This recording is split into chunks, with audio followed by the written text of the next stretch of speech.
everybody, where we inspire you to live at the pinnacle of your ability and purpose. I got Matt Benelli with me today, and we are switching it up and having some fun because we're going to, again, be with you live, which means you should be able to leave comments. You should be able to hopefully give us some feedback so we can communicate with you. We're also learning a little bit of our new systems here. So as you kind of go through this and you experience this with us in real time, just know if you're like, they're not reading my comment or they're not seeing it right away, we're learning. It's okay. So we're going to do our best with everybody here.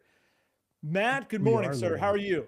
I'm doing great, man. I'm doing great. This is awesome. I'm checking it out here, and I can see that we're live. Like you can like look into. It's great. It's working. So great to see you, man. Great to be doing this live stream, and this is gonna be fun. This is something we've talked about wanting to incorporate into our world and just start to like add this extra one or two podcasts, maybe a month, maybe more if we start to really enjoy this, so that we can talk about some more current We might issues like that are it. going on. We might like it, Matt. We might lean into these. These We might be might the, like the it. thing. We'll see. Well, I think for many people who listen to us for a long time, they know that like when we record pretty far in advance so that we have a bank of content, one, so that we can stay consistent with our releases. And sometimes when we're talking about current events, even a few weeks can make a difference. And it is a lot more fun to maybe talk about some current events that are going on right now and talking about it right now, and then handling any comments from people live as well, which is cool, which I'm still trying to figure out where comments go in our dashboard here. But I'm sure if they come in, they will pop up somewhere and we'll figure that out. And if we miss them, we'll address them in the comments on YouTube later on. But welcome, everybody. We have two articles that we've kind of picked out to kind of talk about today that are new news from this week. You know, one's a headline. One is, I would say, the first one we're going to talk about, Garrett, is news. And actually, what I've looked at is it's not really being reported. So this was reported a couple months ago when this was being proposed, but now this bill in Washington State has passed through the Washington State Senate unanimously and now is in the House, which this is a very, very significant development in the real estate world, in my opinion, and in terms of how the legal system, or I should say the licensing system, regulates legally real estate licensing. So this will be an interesting one for us to talk about, Garrett. Well, I think it's interesting for me that it went through the Senate unanimously. Like it is through. It is on its way to the House. And what I've been watching personally is the online forums. I started to kind of pay attention to this, did some more research on it, and I've been watching all these different licensed real estate agents throwing in their reasons of like why this is going to be great, why this is needed, and then others going, wait. You need to look at it from a different angle and you need to see it from this side of it. And I will say, I understand why there are split sides on this, and you can look at this, and I think this is with a lot of things, is that there are two sides to it. There are two things that people are trying to accomplish with these things. And I think with more regulation also comes more restrictions in certain areas. It's just the way that it happens. And at some point, you got to ask yourself, when do we become too restricted? When does it all of a sudden start to not do what it was intended to do and it starts hurting the general population or the general consumer? And there's both sides to this, Matt. So I don't know if you want to read the bill, get this thing kicked off, and kind of give people an idea of what we're up against here, what we're talking about today. Absolutely. And I found the chat. I actually had to click on a button. There's like a little thing over here, which is great. So Susan J, hey, what's up, guys? Great to see you here. So this is in Washington State. So this is Washington State Senate Bill 6091. And I'm just going to read it exactly how it's proposed so that we can comment on it, because sometimes you read things and it's a vague, you have an interpretation of it. But this is the actual bill that went through the legislature, and it reads, I'm just going to read the first couple paragraphs here. An act relating to prohibiting real estate brokers from marketing residential properties to an exclusive group of prospective buyers or real estate brokers, unless the residential property is also concurrently marketed to the general public and other real estate brokers, except as reasonably necessary to protect the health or safety of the owner or occupant, amending a certain law that already exists and adding to a chapter of another thing that exists. So be it enacted by the legislature of the state of Washington that this new section, will be added. A new section is added to Chapter 18.86 RCW to read as follows. A broker may not market the sale or lease of residential real estate to a limited or exclusive group of prospective buyers or brokers or any combination thereof unless the real estate is concurrently marketed to the general public and all other brokers except as reasonably necessary to protect the health or safety of the owner or occupant. Marketing to the general public does not require an owner to allow access onto the residential real estate or into the residence.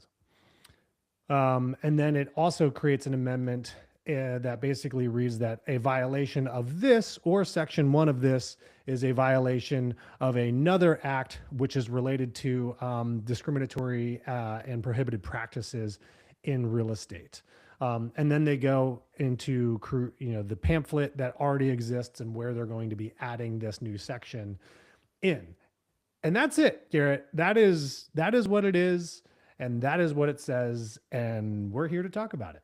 What's an interesting is, I started doing more research on this, and it specifically, the information I was led to is saying, like, if found in violation of this, it kind of falls under the Fair Housing Act. It kind of falls under this discriminatory, and I think the intended purpose of it, the way it was written and the way it's being kind of brought to the table is saying, hey, look, Matt, if you've got a home to sell, you can't just pick and choose who you want to make it available to as a licensed real estate broker. You can't just take your little group of people and say, hey guys, you get first shot, first dibs at this thing before it goes out to the general public. And I see that side. I see that there's a place that could potentially happen. And that, yeah, there might be people who don't get a first shot at that house. And it's like, but I would have liked to have bought it. I was actually sitting here looking for a house just like that. And I didn't even see it. Why didn't I see it? Why did it go for sale? And I never even came up in my searches or anything like that. I can see that side of it. The other side, though, Matt, that I've really paid attention to here is that here you have a seller that owns real property, real estate. That's what they have. Yeah. And here they're making a choice of saying, I don't necessarily always want it to be out there across the internet, being shown to everybody. I don't need a whole bunch of people knowing what's going on in my world right now. And, all of a sudden going, well, why is Garrett selling? Like, what's going on? Like, is everything okay? Like, I don't maybe want that in my world. And to be able to have the privacy to say, hey, if you could potentially sell my home, put it out to whoever you can put it out. I'm willing not to take as much for it. I'm willing not to get top dollar for it. I get it that it's not going to the big population out there, but I just want to move. I want to be done. I need to move along with my life right now. I feel I should have the right as a homeowner to make that decision. I agree. I mean, and the argument would be, well, this doesn't prevent homeowners from making that decision. However, if this bill becomes law, that means that they cannot use a licensed real estate broker in the state of Washington unless there is reasonable concern for their health or safety. I really don't like this part. Is very, very vague. The other thing, and I can get into, opinions on these things, but the semantics of this is, it is so vague, right? So you cannot market to a private group of people. So first, what does that mean? Second is, it must be marketed concurrently, publicly, if you are to do that. So what does that mean as well? What does public marketing actually mean? Because it doesn't state what that is, which for good reason, because the real estate commission, the licensing body, is not the same as the association or the MLS or the private companies that run some of the distribution, or even the publicly traded companies like Zillow, that is the largest, what people would say is a public platform for real estate, right? Mm-hmm. Because you don't necessarily need a login to get in there and see stuff. So how do you define this? Who wins from something like this is a question that I always have, and who loses, because there's always winners and losers. And I understand the fair housing approach. However, the way licensing law has been for real estate agents is to help them practice real estate fairly, for sure, but also understanding how they navigate the existing laws and rules and regulations around this to help protect consumers. And this one, I don't feel is something that the consumers are being thought of, particularly since everything leading up to this, particularly in Washington state, has been a corporate battle on private portals, Garrett. Yeah. Well, you talk about like the discrimination side of it that maybe we're trying to protect here. Take what you just said though, of like, okay, if there's a safety reason or a reason that can be determined about why this is, good for this single person, who decides that? Who all of a sudden says, Matt, we're going to give it to you. You've said enough stuff and you've given us a good reason about why this is good for you. But then why does this person over here, how are you going to explain it to them that they don't get the same privilege that you get? So it's really one of those things that I see that being thrown in there Oh, to almost never be absolutely. touched. Well, It'll never be touched. no. Well, unless somebody wants to touch it, right? Which then this creates more opportunity for lawyers to get involved in everything, which is a whole nother thing. I think the other side of this too, Garrett, for me, is the slippery slope that we start to get into when we now start legislating corporate opinions on how real estate should be marketed and how it should be exposed out there, right? And, you know, Washington State has been the battleground for this, and for many reasons. One, I mean, you have one of the largest non-member MLSs, meaning the Seattle Metro MLS is not a member of the National Association of Realtors, so they did not have to comply with the settlement that was done, and so they still do things like showcase co-broke commissions on listings, or co-broke commission offerings, I should say. And you also have Zillow headquartered right there in Seattle as well. So you have a lot of influence right there in this epicenter of where this is going on, which it creates a lot of questions for me, Garrett. Well, and again, I'm still trying to figure out what are they trying to accomplish? Because if you go on the social media webs, forums, the word that keeps coming up is from the realtors is it's not fair. And there's two sides of it. One is it's not fair because other people get a chance to sell these homes and I don't get a chance to sell them. That's not in the consumer's best interest, by the way. Let's just put that right there. That's not in the consumer's best interest. The other side of it's not fair is, it's not fair to the homeowners because they're not going to get top dollar for this house. And I think that there's a very interesting place in here where we need to all understand as people that are helping people buy and sell homes is that getting top dollar is not always the answer. That is not always the winning solution to selling a house. There are times that people wholesale all types of things in their life and they go, Matt, you just did it. And it broke my heart when you're like, sold the BMW. I'm like, how did you sell it in a couple hours? You're like, oh, I just took it and traded it at the dealership. I'm like, why would you do that? Like you could have got more money for it. Like why would you even have done that? And you're like, well, I just wanted to make it easy and be done with it. And I've got other things going on in my life right now. I don't need the hassle with that right now. Now on this side of it, you could go and say, now again, there's nothing protecting car sales, but Right. I could have easily gone like, but Matt, my family needed a car and I would have totally paid that much money. And that's not fair that you didn't give me a shot at buying that first and you just gave it this lower price to this dealership here. Why didn't you market it out here at that price? There's a whole slippery slope around all this types of stuff. And I think that again, we have to ask, like in this word of fair, who, when you use that word out here around this, just be careful about who you think you're protecting. Because Yeah. I'm watching a lot of people that are using the it's not fair, but they're actually talking about themselves and their own business and their shot at being able to sell this house. Right. Which is really what a lot of this, I mean, and for right or wrong, and people are like, oh, that's not me. I don't know. I mean, we got to sometimes pause and like look inward, and I would love to hear more people's opinions on this so that we can have more of a conversation around this. But bringing in the elephant in the room, Compass, which is now the largest brokerage in the country, like 40% market share. How big do they have to become before now they actually are the dominant party? And so if people don't follow along with their private exclusive, then you're actually not even marketing to the right population in a way. But the battle of their private portals has been kind of this what spawned a lot of this, I would say, right? And obviously, Robert Refkin being very outspoken about private portals on behalf of what he would say is sellers. And Uh-huh. again, whether or not people's intention is to actually advocate for the consumer here, I don't know. It seems like a lot of corporate positioning, but sellers, if they're on public portals now, all this data, all this understanding it aids buyers in understanding how to negotiate against a seller. Oh, it's been on the market for so long. It's been on the market for this much. Oh, they've done this many price reductions. Oh, look at all these photos that I can see into the house, all these floor plans that are just publicly out there. I can see all the stuff about this stuff.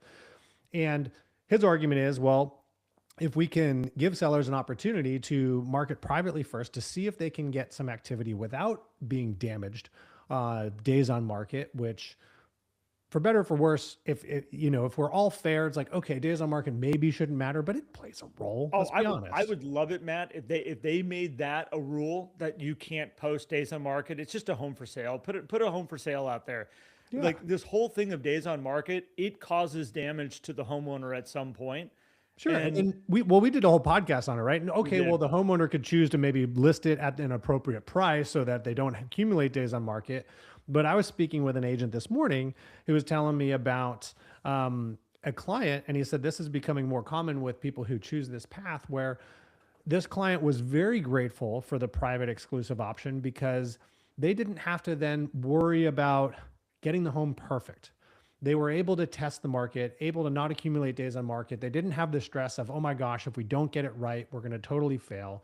This person had a busy life going on with family and everything, and they just wanted it to be a bit quieter, and even said that I would totally yield that margin that maybe I'm missing out on to have that experience, right? Because a lot of times when we're doing this stuff, we're all trying to come into price, which price, yes, is a very, very important thing when it comes to selling real estate. Let's be honest, it's a big transaction, but it Yep. is not everything, It's n- right? And less stress is what really people want to see. Well, and so okay, so let's go down this path with it because I think that this is an interesting way to look at it. So I have my home. I want to sell it for sale by owner, or at least I want to sell it quietly. I don't want to make it public out there all over the place. So I can sell it for sale by owner. I can sell it to a neighbor. I can sell it to a family member. I can do it quietly, kind of in the background. But what's interesting is the moment I'm in a place that like I want to have some professional guidance. I want somebody who has gone through the classes. They understand the game of real estate out here better, way better than I do, because I sell a home once every 7 years. I've been in this house for 14 years. I want professional advice around this. Any listing agent out there is going to be like, I would love to talk with you and I would love to give you guidance, but am I going to be able to list your property, or am I just giving you advice? Well, no, yeah, we want you to list it, but then you cross this threshold of, if I list it, I have to put it out publicly. Well, I don't want it to go publicly. I just want to have your office, maybe you guys can talk about it. Maybe there's a buyer behind the scenes. No, I can't do that. I hate to say it. What's going to happen is we're going to have a group of consumers that are going to look at that and go, all right, so this is now a roadblock to me. And consumers are like water. This is the way I look at consumers. Consumers are like water. They're flowing along. There's this big rock that gets put in front of them, and this rock is not allowing them to get to where they want to go. They will flow around it. They will cut an entirely new path and go, you know what? If this is not a helpful source to me anymore, I will go create something that is a helpful source to me. And maybe that's a non licensed entity that maybe you might be thinking about out there that says, hey, we'll just put these things over here. It's a private, portal. You can just put it into kind of this area. It's kept quiet. We'll find a way to sell your house. We'll put it out to these, whatever it might be. Consumers will find a way around this. And this is where I look at this as like, people need the expertise of the realtor. They also are real owners of real property. They should have some decision ability in this of saying, how do I want to, and I'm willing to accept the risks or the rewards. And really, there should be a document, Matt, that just gets signed that says, are you accepting of going this route? If we're really trying to protect the consumer, are you accepting of going this route where the whole population's not going to see it? Sign off here. You're probably not going to get as much for your house. It might take longer to sell. There's all these things. And then if you're not willing to do that, sign over here that you know that you're going public and you're going to go on the open market and everybody's going to get a chance to see your house. It's probably going to help you get the most money, probably going to help you sell fastest. What's the best thing for you, consumer? And that That's the question needs to exists. be asked. And that exists in almost probably every marketplace. Most MLSs require that as part of the membership. Like, if you're not going to list it here, this form needs to be shared with the seller and signed and understood. And Susan made a great point in the comments, which I clicked on the button that said it shows it up. So I think It it showed did. it for It showed it everybody. on my screen, but Oh, my very cool. teleprompter reverses it. I love, oh, I love it. And she said, working with plenty of seniors with deferred maintenance, it's easier and less stressful to not have as many people walking through, but they still need that protection and guidance of working with a realtor. And I think this is where, when you get into some of these laws, whether intended or not, it also then starts to formulate the narrative, right? And realtors and people in general in a variety of industries will lean on, I can't do that because it's illegal, right? And we saw this in our conversation with Texas agents when we were in our group coaching call the other day talking about escalation clauses. And Texas is like, oh, can't do that here. Escalation clauses are illegal, which they're not. The board of lawyers and attorneys just made it a law that realtors are not allowed to write those agreements. You can use escalation clauses, but they must be written by an attorney, which then defaults to, oh, we can't use them, right? Which now, okay, right or wrong for escalation clauses, whatever. But now all of a sudden we're starting to play games here that lead to, I believe, unintended consequences of how people then use legislation to then tell a seller, because I can see easily, if this goes and becomes law, an agent telling a seller, it is illegal to market your home privately. And that's all they'll say. And now sellers will go, oh, I'm not allowed to market my home privately. This is crazy, right? Because most people don't go and do the research on what the law actually says. And this is, I think that is part of the slippery slope that happens. And I can totally see people, it's tough to, see the headlines now. It is now illegal to sell your home privately in Washington. Mark my words right there. That will be a headline if this law passes. There are so many people talking about there out right now, like that. Oh, like for sale owners can't do this and all this stuff. It's like, no, this is the crazy thing. It's like, you as a homeowner, you have all the rights in the world to do all the right stuff. It's the moment, if this gets passed, the moment you bring in a professional, this is where you get restricted in what you're now able to do.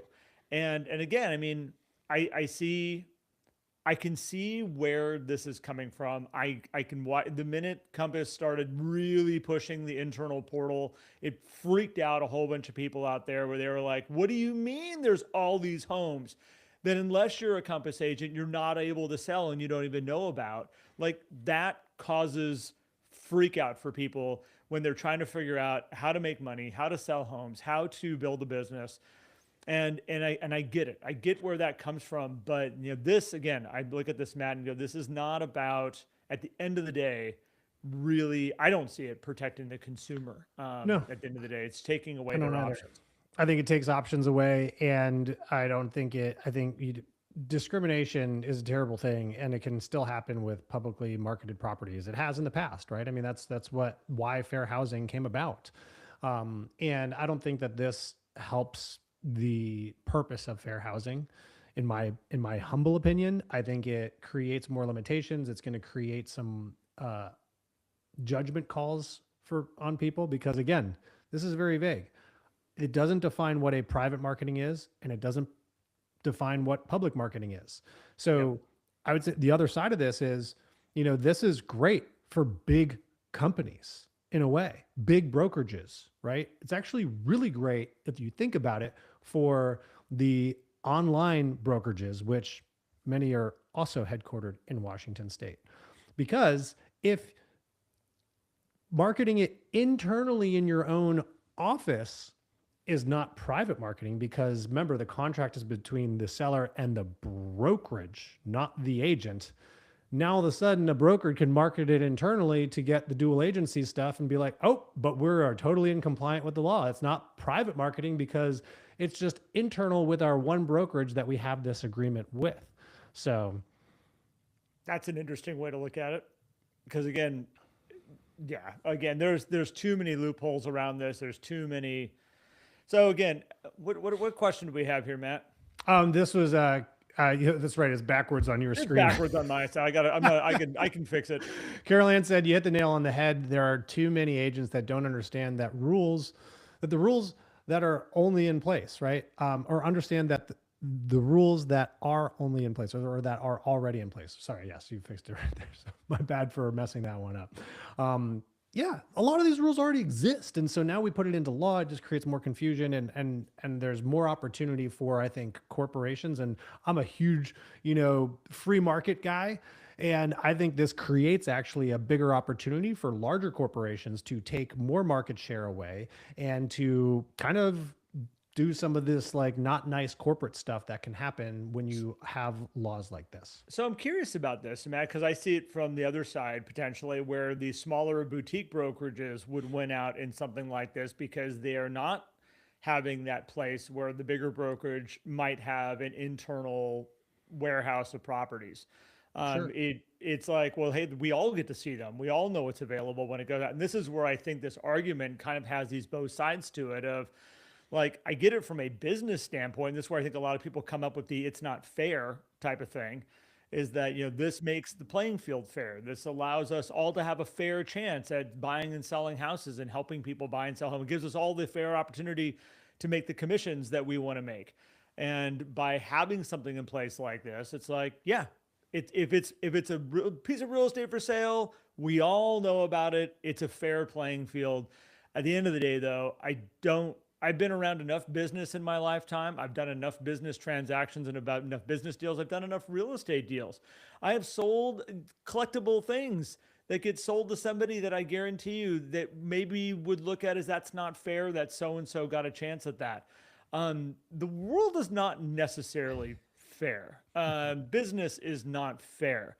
There are all types of deals. There are people that get jobs that are not qualified for that job. They didn't go to college long enough that it's like, that's not fair though. I have a degree in that. Why did they get that job? There's all kinds of stuff out here. And the minute we start to try to hammer down on all this stuff and try to make everything fair, like it's just not, it gets overregulated is what usually happens. And that's where my Yeah. thing with this, Matt, is that it's just another step towards very, very, very overregulation, where you made a comment before we started, which is like at some point, like we all got to kind of work together here. And the moment it's being regulated on top of the government saying this is what you got to do now, like really takes away your options as a general consumer. Yeah, it's like why can't we just hold each other accountable in a reasonable way to help elevate each other, right? If and that's where we kind of move in those stages, but as we get further and further away from that, and so I think the vagueness of this makes this very very confusing. So and yeah, Jay has a good point here too. Who's going to police this, right? Because this now becomes not a NAR or a MLS or an association issue. This is now, oh, you have to go to the board of licensing to report these violations. Which, by the way, I don't know about all the states, but there's like a handful of people that sit there on those boards, and there are tens of thousands of licensees. So It turns into self there's not like, yeah, it's a great point, Jay. How do you even police something like it this? turns into self-policing, self-reporting is what it does. So all of a sudden you got Matt who's got this listing that he's potentially got. He starts talking about inside the office. It leaks out a little bit because so-and-so's friends with this other person over here. And they're like, oh yeah, Matt's got this great ranch property coming online here pretty soon. It's got like 10 bedrooms and it's got like 10,000 square feet and it's all this stuff. And the other person over here is going, well, why don't I know about it? Like, why are you guys talking about that in-house? Why are You're you guys breaking the sharing? law. There's a regulation. This is discriminatory. Like, there's a whole act, fair housing. I'm coming after your brokerage. Like, this is where it gets strange. And it's like, Matt, all you did wrong was just had a nice conversation with some people in your office about an exciting listing that you have coming up, and you're looking forward to being able to do it. It Well, and here's the other thing is now will the licensed agents all of a sudden become responsible for seller actions. So we sign an agreement. It's internal, like, hey, we're not going to publicly market this. But then the seller goes into their neighborhood and like, hey guys, we're selling our house. Yep, Garrett's got the listing. It's going to be awesome. And now people start to talk about it. And you haven't even taken photos yet. You're just like, I'm just trying to get this thing, up and You as running. the And then we're going to realtor go are on the like, just shut MLS. up. Just stop talking. Just Yeah. the Do realtor. does somebody come to you and be like, oh, Garrett's marketing this listing to private people without it being public? Like, or no, the seller decided to do that, which they should be allowed to still do that. It is their real estate. You lose your license because your seller's excited about their home going on the market potentially. I mean, and that's the risk. That's what this places it into. The violation. It puts you at risk of losing your license, with losing your livelihood. Fine up to $7,000 if you don't. I mean, that's the stuff that's on the table with something like this. Which, I mean, if we're concerned about 70% of agents not selling homes, and everybody's like, oh, the agents aren't smart enough and all this stuff, but we're going to now put regulations like this on the books. Like, I mean, that's a whole nother story. And that wasn't a topic of necessarily conversation that we had out there for today. Matt's just like opening up a whole new box. Like, here, let's. I'm excited that people are getting to see kind of like, this is how Garrett and I record podcasts, by the way. Yeah, we So don't this edit. A lot of people think they're like, oh man, you guys must make so much time editing and tying. Like, no, we don't. This is kind of how we roll. So thanks Yeah. for joining us so far. Do you want to talk about this other article, Matt, while we're here? And because I think Yes. it's good right now information too. Yeah. So this is a headline that was reported by CNBC and probably some other news agency yesterday, right? And the headline reads, realtors report a new housing crisis as January home sales tank more than 8%. Okay, let's stop right there. I love the word tank, 8%. Failed to talk about record housing appreciation, record amounts of movement over the last 4 or 5 years. At some point, there has to be some sort of a correction that you can't keep going at that rate. And tanking makes it sound like it was just like cruising along and like it just went off a cliff. Yeah. It sounds good though. Right.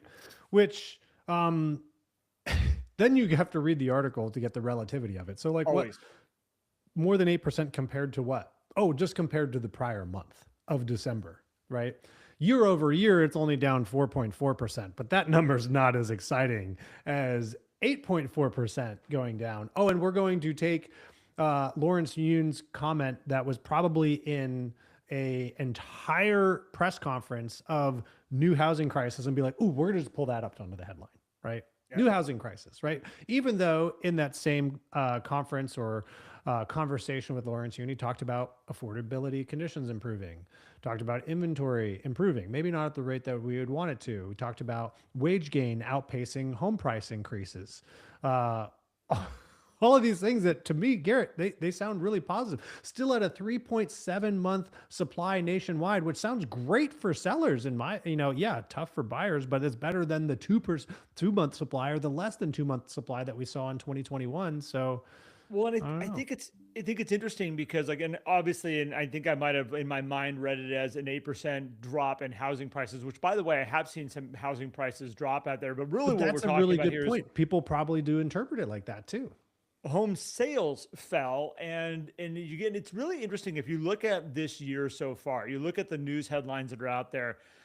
I have heard some buyers having a hard time pulling the trigger out here right now. I've talked to, I coach, Matt, you and I coach tons of agents out here, and it has come up on a handful of my coaching calls where people are like, I've got all these listings. I got buyers that are saying they love it. They're out there. We did an open house, got tons of people through, but nobody's writing the contract. They're not pulling the trigger on the contract. And I've had to remind a lot of people that the more confusion there is in our world, the more likely it is for people to put the brakes, put the pause button on and be like, all right, we're going to hold off here for a second. The headlines, look at all the other headlines out there. I know so many people right now that have gotten a hold of me going, I think I need to walk away from social media. I can't handle the Epstein files anymore. I can't handle all the other crap that's going out there. All the stuff that's happening up in, Minnesota and all that. Like, you start putting all these things together and then you go, what is happening in the world right now. And the last thing you're doing is like, I feel really confident in taking my largest purchase I'm going to do and go buy a house. And yeah, maybe there is a drop off in home sales, but it's not just like people just decided to stop buying homes. It Right. is that there is other crap going on that makes people have to slow down. And that needs to be understood. Yeah, well, it's also a month-to-month relation. And here's the other interesting little tidbit in this article too, that the median price for homes sold in January was $396,800, up almost 1% from a year ago, and the highest in January on record.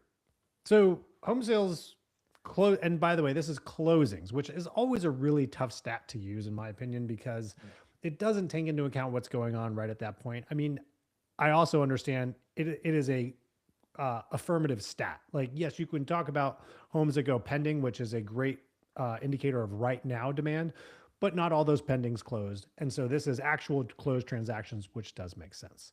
But it's interesting how you can manipulate stats, Garrett, because like if I were to tell you, Garrett, home sales have also slowed in terms of how long it takes for you to sell a home by over 12%.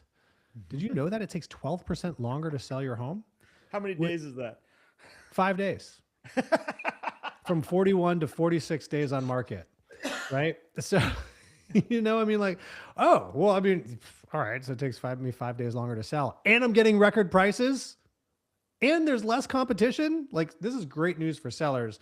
Is this bad news for buyers? I don't know, because it's also realized demand. Like, so if there's more homes that are available, right? What did it say here? Inventory is up 3.4% over the year. Okay. So I guess my confusion with this article is, and I'm not saying it's a bad article, is I'm not sure who should be scared or happy with the data in here. But this goes back to, you got to be so careful of reading headlines, because you read headlines and then you got to also pay attention to your clients are out here reading headlines too.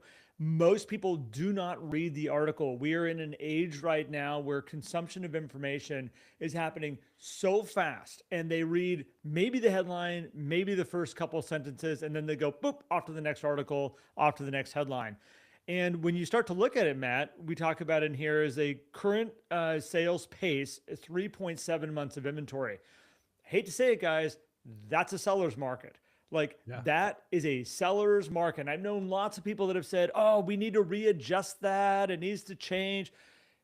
It's not a readjustable number. It's basic supply and demand of how things work. If it's below 6 months, it is a seller's market. 3.7 months is still a pretty strong seller's market. Which interesting, they don't even tell you that in the article. All it No, says its current is 3.7. A 6 month supply is considered balanced. They don't say though is 3.7, because the way the article is written in that headline would make it seem like it's actually bad for sellers, right? Oh my gosh, homes aren't selling is what that headline says to me. that sentence right there contradicts the actual But it doesn't tell title. you that it contradicts, because if you don't Not at know all. that less than balanced means seller's market and more than balanced means buyer's market, then you're, oh my gosh, it's a terrible time to sell. Which maybe that's the purpose of it. Oh, we need more. Which that's just going to limit inventory, by the way, if that's the goal. I don't know. Again, I, I I think get very conspiratory around some of these articles sometimes of like, what are they trying to influence? well, and I think we're also a little bit broken in what we think a normal market is. We are still very fresh coming out of a time where if a home was on the market for more than 14 days, like that was insane. Like, Yeah. what's wrong with it? What's happening? And we're still holding on to that. Buyers are still holding on to a good interest rate is under 3%. Like, that's a good one. Like, for me, in my time of being a homeowner, that is like a fairy tale land. We saw it happen for a little bit. It's not normal. It is not something that a marketplace can hold on to for very long. That is not something we should ever hope to go back for. Is it cool? Does it allow you to buy a lot of house, have a lower payment?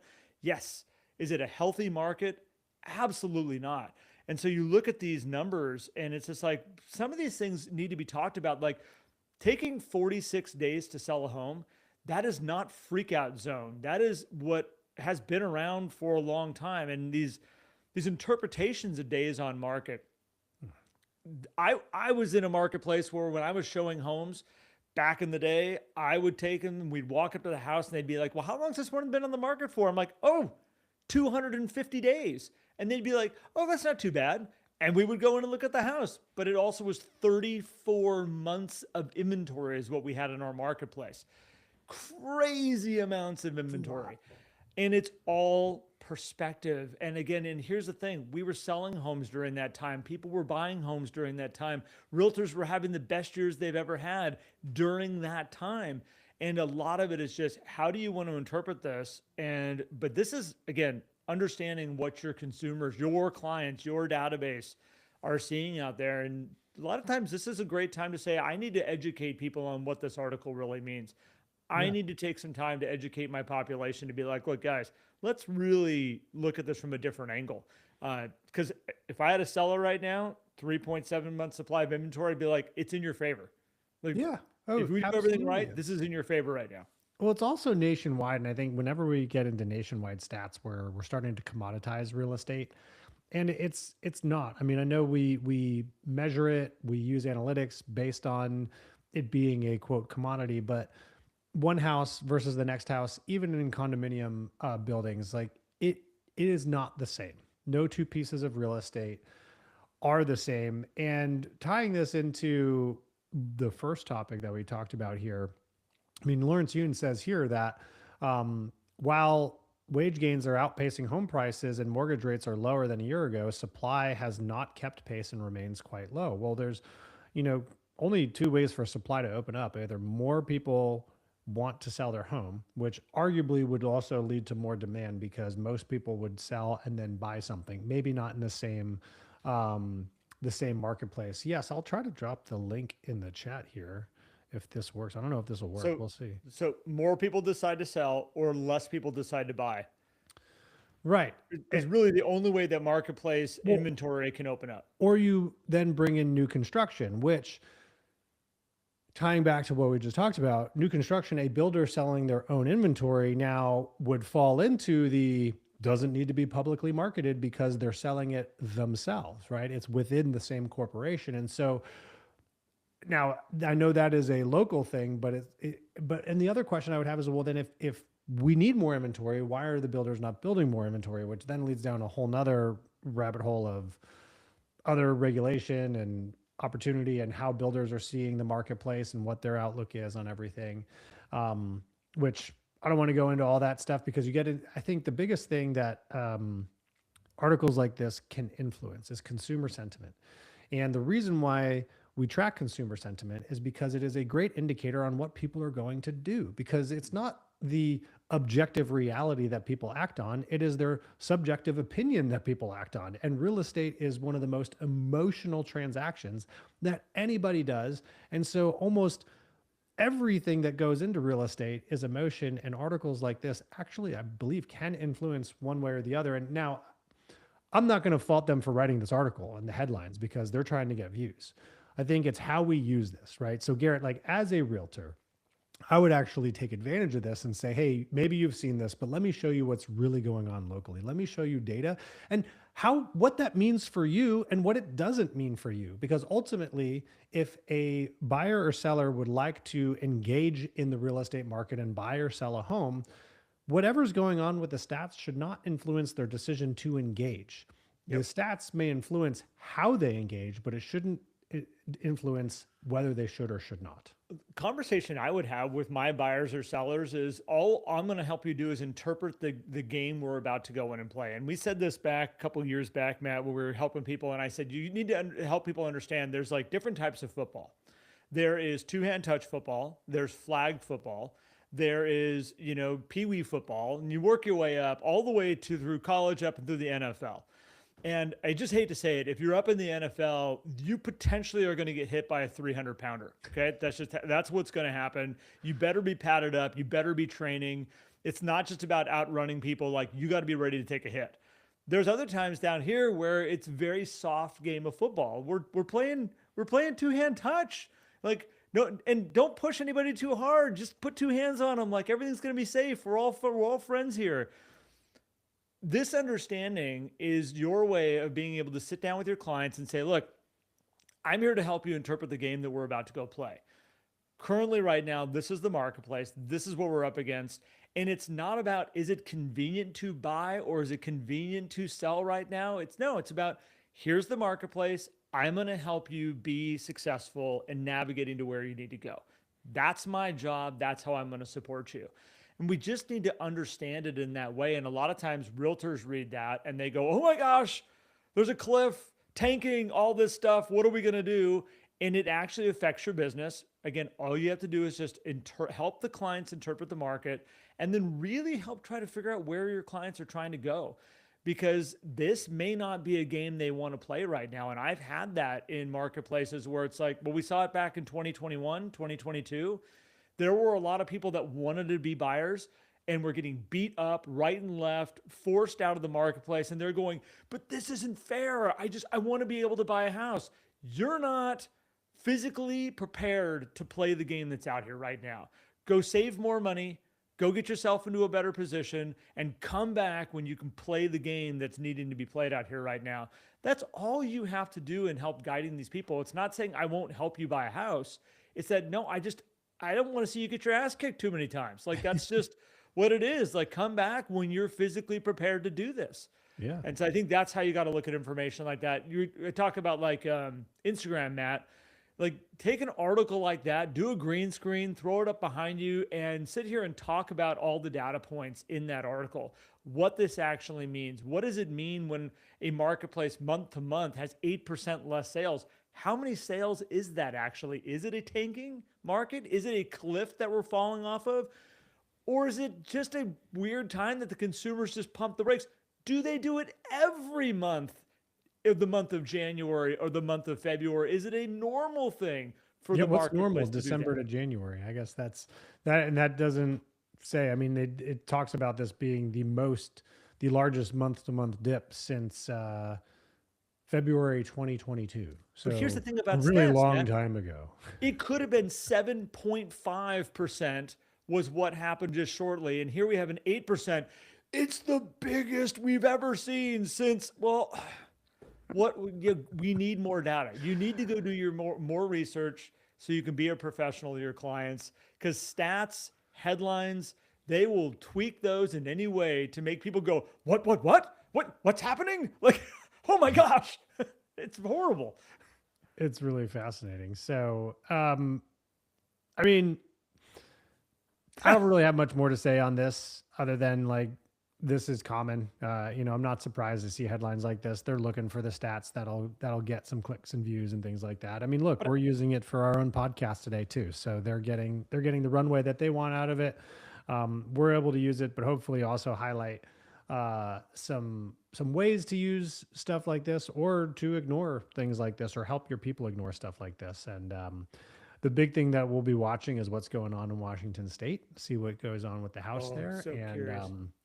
if it was unanimous in the Senate, Garrett, I'd hard to believe that it does not get past the House there in the state. And so I think this is what Washington State realtors are looking at, unless for some reason the governor decides that, wait, we can't do this, which I got to think it's probably on its way to becoming law here. So It'll be exciting to watch. Like, things like this, it's one of those, like, oh, that'll be interesting to see how that plays out. And you don't really know until it starts to get implemented. You can make your best guesses, throw some hypotheses out there of like what might happen. But at the end of the day, the experiment needs to take place. And if the experiment's going to take place, Washington, have at it.